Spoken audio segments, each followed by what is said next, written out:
Mungkin bisa diceritakan agenda hari ini hasilnya seperti apa Bang? Tangan deh.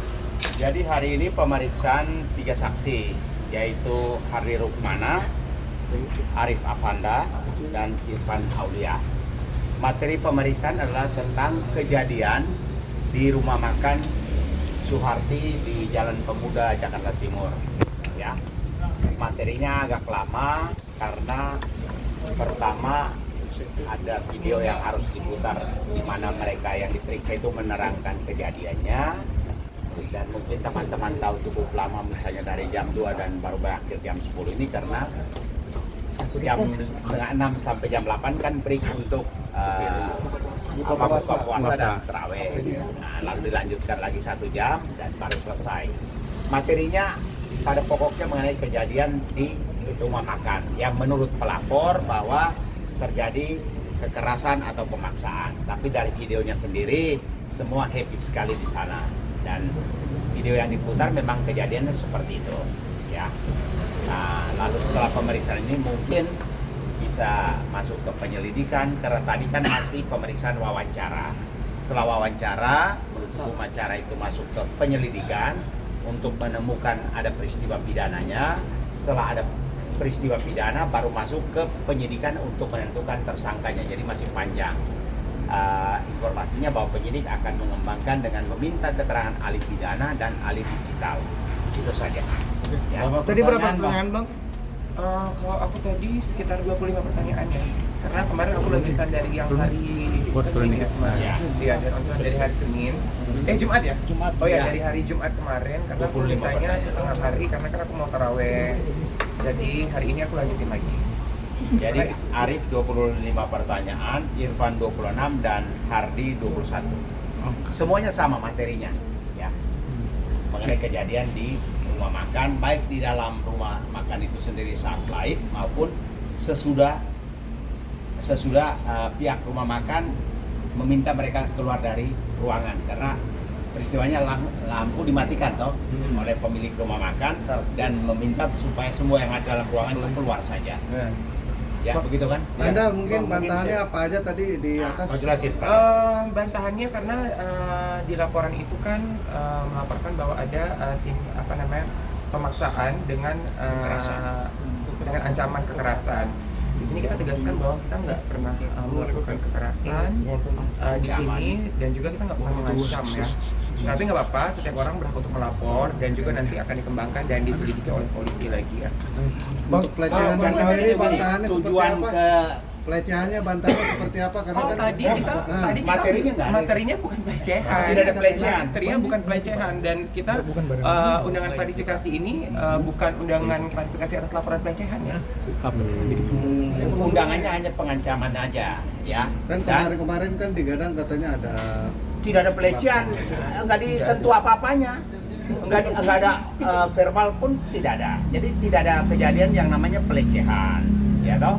Kemudian yang kejadian di sana itu tujuan, tadi ditanya penyidik, apa maksud tujuan datang ke rumah makan? Rumah makan itu. Nah, mereka menjelaskan bahwa ketika setelah dari BP POM, karena BP POM pada hari itu mengundang semua yang namanya skincare ini untuk mendapat pencerahan bahwa yang berhak untuk mereview suatu produk hanya BP POM, ya.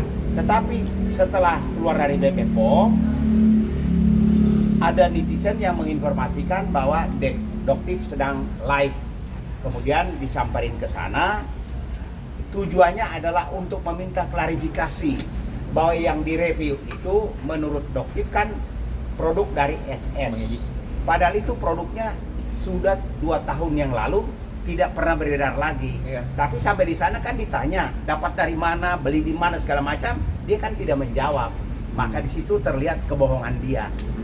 Gitu loh. Jadi dia banyak berbohong bahwa dia mengatakan bahwa ini produk SS, ternyata 2 tahun sebelumnya produk itu tidak ada lagi. Bahkan kita bisa buktikan kapan beli dari pabrik, kapan didistribusikan ke distributor, dan kapan BP POM menegur supaya tidak beredar lagi. Ada itu semua. Berarti dalam arti gini Bang, berarti dalam arti semua itu ada, bisa dibilang ngada-ngada ya Bang, atau mencari kesalahan Bang?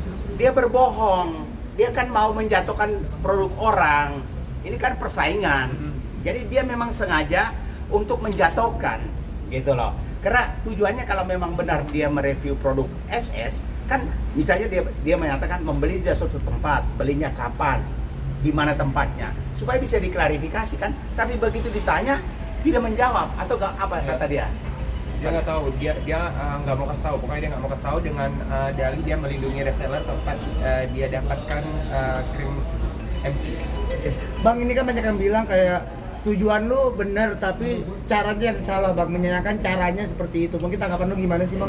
Menurut saya sih kan situ nggak ada kita nggak ngancam, kita juga ini malah di situ juga kita ada jokes ya, ada jokes yang buat Jokesnya misalnya begini.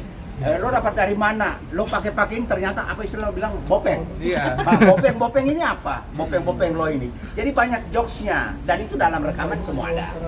Ya. Bang, berarti poinnya adalah gini, tidak ada pasal pelecehan seksual yang dilakukan. Enggak ada. Nggak ada. Tadi pemeriksaan pun tidak ada. Tidak disentuh, tidak ada ucapan-ucapan yang mengarah ke seksual. Nah, di gambar itu ada seorang laki-laki yang datang terus langsung pergi, itu siapa kalau boleh? Yang mana? Yang di kamera ada Seolah-olah CCTV. melakukan apa provokasi atau Wah, nggak tahu kan banyak video putarannya banyak iya, dan banyak orang. kan ada gambar laki-laki datang terus buka baju langsung pergi gitu. Ada nggak?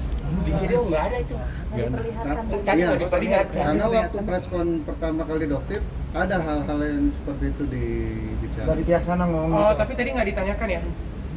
Dan karena di dalamnya kan ada pihak rumah makan, ada timnya Doktip, ada tim ini. Jadi yang mana kita tidak tahu, tapi tadi tidak diperlihatkan rekaman itu.